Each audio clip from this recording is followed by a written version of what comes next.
కాకాని వెంకటేశ్వరరావు నమస్తే అండి. అంటే ఒకటి జనాలందరూ సహజంగా అడుగుతున్న ప్రశ్నే నేను మిమ్మల్ని డైరెక్ట్గా అడుగుతున్నాను.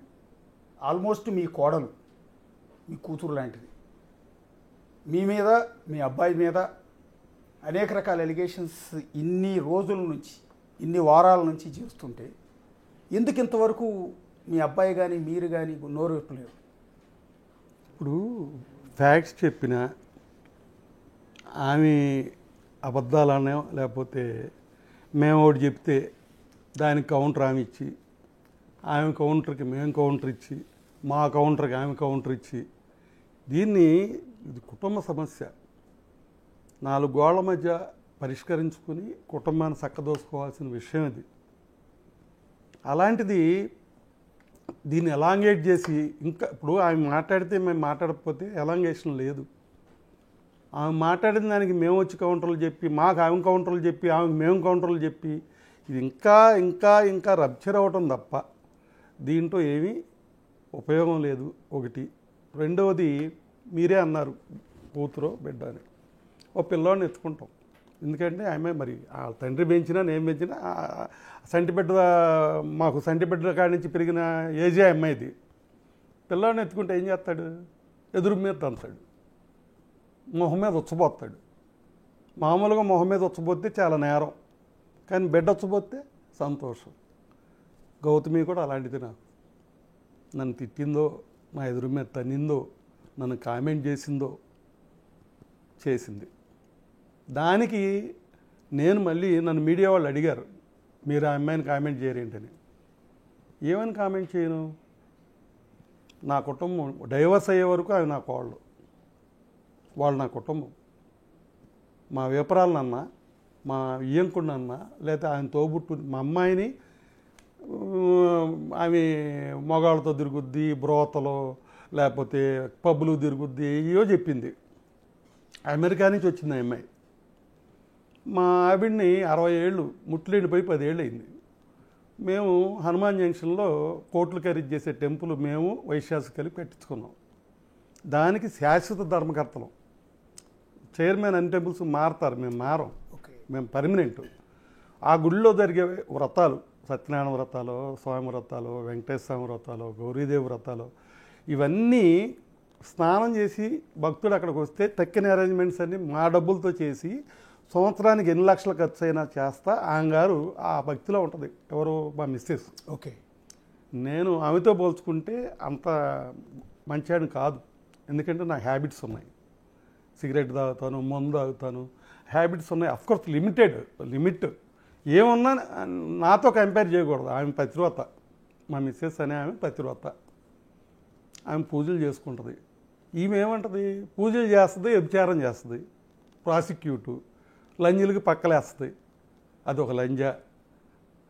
బ్రోకర్లను పంపించి కొడుక్కి ఆడాలను పడుకోబెడద్ది. ఇలా ఆమె ఏమో మాట్లాడింది. మాట్లాడినా అటు నుంచి చూసుకుంటే ఆమె తల్లి ఉంది. నేను ప్రతివత అంటాను ఆమెని. చాలా గొప్పదంట. మా క్యాస్ట్ కాదు ఆమె, చిన్న కులస్తురాలైనా ఆ కుటుంబాన్ని నిలబెట్టి ఆ కుటుంబం ఇక్కడ దాకా రావటానికి కారకురాలు ఆమె. టీచరు. ఓకే. ఎవరు? గౌతమి చౌదరి గారి తల్లి. 42 ఏళ్ల వయసు వరకు మా ఇయ్యంకుడికి పెళ్ళి అవ్వకపోతే 42 ఏళ్ళకి ఆమెను చేసుకుని సెటిల్ అయ్యాడు ఈయన. బికాజ్ ఈయనకేం లేదు. అంటే పొలాల గిలాలు ఉన్నా ఆ రోజుల్లో పంటల గింటలు లేవు కదా, వర్షాధారం ఆధారమైన డబ్బు వచ్చే లేవు, వనరులు లేవు.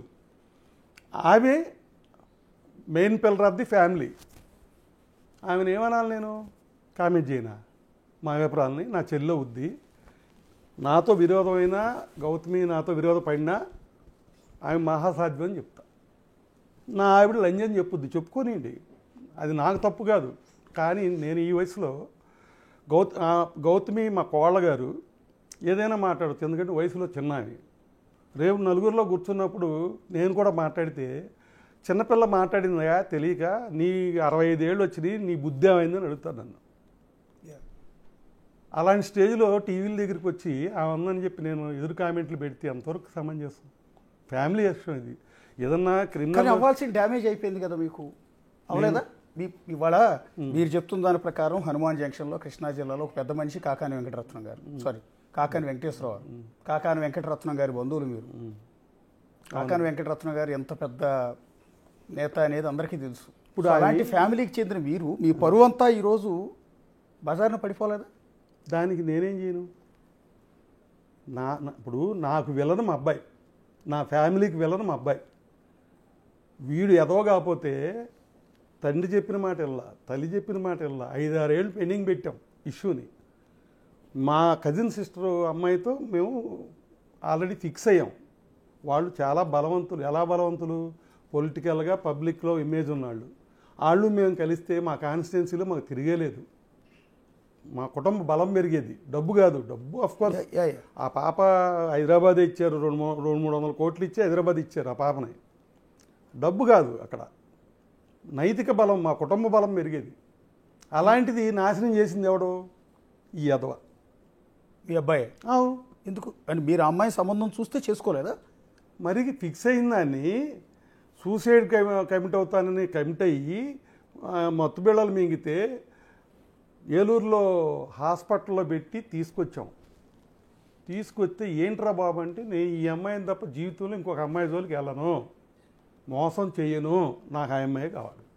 ఎవరు? గౌతమి కావాలన్నాడు. గౌతమే కావాలి, నేను ఎవరిని చేసుకోను, ఏ అమ్మాయితో వెళ్ళను, అంటే ఈ అమ్మాయే కావాలి. గౌతమియే కావాలని అటెంప్ట్ చేశాడు. ఏలూరు హాస్పిటల్లో డాక్టర్ సాయి అని ఆయన ట్రీట్మెంట్ చేశారు. చేశాక సేవ్ అయ్యాడు. అప్పుడు గౌతమి వాళ్ళ తల్లిదండ్రులు వచ్చారు హాస్పిటల్కి. తర్వాత ఇంటికి కూడా వచ్చారు. నేను చదువుకోమని పంపించాను. 18 ఏళ్ళకి లవ్ ఏంటి? వెరీ ఫస్ట్ ఇయర్ అయ్యిందో అవ్వలేదో వీడికి లవ్ అన్నాడు. ఇప్పుడు ఆ పాపకు కూడా అంతకుముందు లవ్ అఫైర్ ఉంది. మరి ఆమెకి వీళ్ళలో ఏమి నచ్చినాయో, వీడు వయసులో చిన్నాడు, ఇమ్మెచ్యూరు, చదువులో తక్కువ, అన్నిట్లో గౌతమి ఎక్కువ. ఆస్తిపాస్తుల సంగతి పక్కన పెట్టేయండి. వాళ్ళిద్దరు పర్సనల్ అట్రాక్షన్ కావాల్సిన కారణాలు చెప్పుకోవాల్సి వస్తే అన్ని రకాలుగా వీడు తరిగేగా. వయసులో చిన్నాడు వీడు, జూనియరు, నీకన్నా చదువు తక్కువ, కానీ యాక్టివ్ పర్సన్. ఆ రోజుల్లోనే కాలేజీలో చంద్రబాబు నాయుడు గారు బ్యానర్లు కట్టడం, టీడీపీ అని తిరగడం, కాలేజీలో మందలించారు ఈయన్ని పొలిటికల్ బ్యానర్స్ అవి కట్టొద్దని. ఓకే. ఆ స్టేజ్లో కొంచెం లీడర్షిప్గా ఉండేవాడు చిన్నవాడైనా. ఓకే. అలా మరి వీళ్ళిద్దరి మధ్యన జరిగిన దాంట్లో వాళ్ళ పెద్దల ప్రమోషను లేదు, మా పాత్ర లేదు. ఆ కుటుంబానికి ఏం తెలియదు వీళ్ళు లవ్ చేసుకున్నట్టు, మా కుటుంబానికి తెలియదు. లవ్ చేసుకున్నారు అన్నారు, తెలిసింది. వీళ్ళిద్దరూ కలిసి మా చుట్టాలింటికి వెళ్ళి అక్కడ పట్టుబడ్డారు. వాళ్ళు అబ్జెక్ట్ చేశారు, ఒక గదిలో వీళ్ళు ఉండి చేయటం. మా కంప్లైంట్ చేశారు. అప్పుడు మాకు తెలిసింది. ఏంటని అడిగితే కరెక్టే, ఆ అమ్మాయిలో మన ఇష్టపడుతున్నాను, ఆ అమ్మాయిని అదేంట్రా నేను చదువుకోమని పంపించాం, చదువు అవని, చదువు లేకుండా చదువు పూర్తి చేయకుండా లవ్ ఏంటి అని ఇన్ని కోప్పడ్డాం. సరే చదువు పూర్తి చేశారు. మళ్ళీ ప్రపోజల్ తీసుకొస్తే నేను దాన్ని పోస్ట్పోన్ చేయడానికి ఏం చేయాలో అర్థం కాక, అయ్యా నీకన్నా 6 ఏళ్ళు పెద్దది అక్క పెళ్ళి అయ్యాక నీ పెళ్లి చేస్తామని మా అయ్యంకుడు గారికి కూడా అదే చెప్పాం. మాకు ఆడపిల్ల ఉందండి, మీకులాగానే మాకు ఆడపిల్ల ఉంది, మా ఆడపిల్ల కూడా ఆడపిల్లే కదా, ఆ పాప పెళ్ళి పెద్దది కాబట్టి ఆ పాప పెళ్ళి అయ్యాక ఇది చేద్దాం అన్న. అలా ఏదో పోస్ట్పోన్ చేసుకుంటూ వస్తే వీళ్ళు ఏమన్నా గ్యాప్ వస్తుంది. అసలు ఇది అట్రాక్షనా, లవ్వా, లేకపోతే ఏంటి వీళ్ళ మధ్యలో ఉందో మాకు తెలియదు కదా. మరి ఆ అమ్మాయి ఈ అమ్మాయి మరి ఈయన ఎందుకు ఇష్టపడింది అనేది కూడా నాకు తెలియదు కదా. ఏమండి, మళ్ళీ వాయిదా వేసాం. వీడు సినిమాటోగ్రఫీ ట్రైనింగ్కి వెళ్ళాడు, ఆ అమ్మాయి MBA చదివింది. ఖాళీగా ఉండకుండా ఇద్దరు ఏదో చదువుకున్నారు. ఆ గ్యాప్లో మళ్ళీ ప్రపోజల్ వచ్చింది అయ్యాక. అమ్మ ఆ పాపను పిలిచి, అమ్మ ఒకసారి ఆలోచించు, వీడు సినిమాలు అంటున్నాడు, సినిమాల్లో యాక్ట్ చేస్తానంటున్నాడు. నేను 1980లోనే ప్రొడ్యూసర్ని, 1980లోనే ఒక పెద్ద డిస్ట్రిబ్యూటర్ని. ఆంధ్రప్రదేశ్లో ఫేమస్ అయిన అన్నపూర్ణ పిక్చర్స్ అనే సంస్థకి నేను బాస్ని. No partners. Okay. Annapurna Babu అంటే నేనే, అన్నపూర్ణ పిక్చర్స్ బాబు అంటే నేనే. ఓకే. ఎప్పుడు ఇది? 1980లో. ఓకే. సినిమా గురించో సినిమాలు తీసాను నేను 5 సినిమాలు. నా లాస్ట్ సినిమా పుణ్య దంపతులు ఓకే 1987లో రిలీజ్ అయింది. మీరే ప్రొడ్యూసర్? అప్పుడు నేనే ప్రొడ్యూసర్ని. అప్పుడు స్లంప్ వచ్చింది, సినిమా స్లంపు. ఓకే. ప్రెసిడెంట్ గారు అబ్బాయి, ఇది ఒకే రోజు రిలీజు. 2 సినిమాలు సినిమాలు బాగున్నాయి అన్నారు కానీ జనం రాలంటే ఆ టైం అది మన కరోనా లాగా ఫిలిం కరోనా వచ్చింది అప్పుడు. ఓకే. మొత్తం అంటే స్టూడియో నుంచి మీకు కూడా సినిమా ఇండస్ట్రీతో చాలా దగ్గర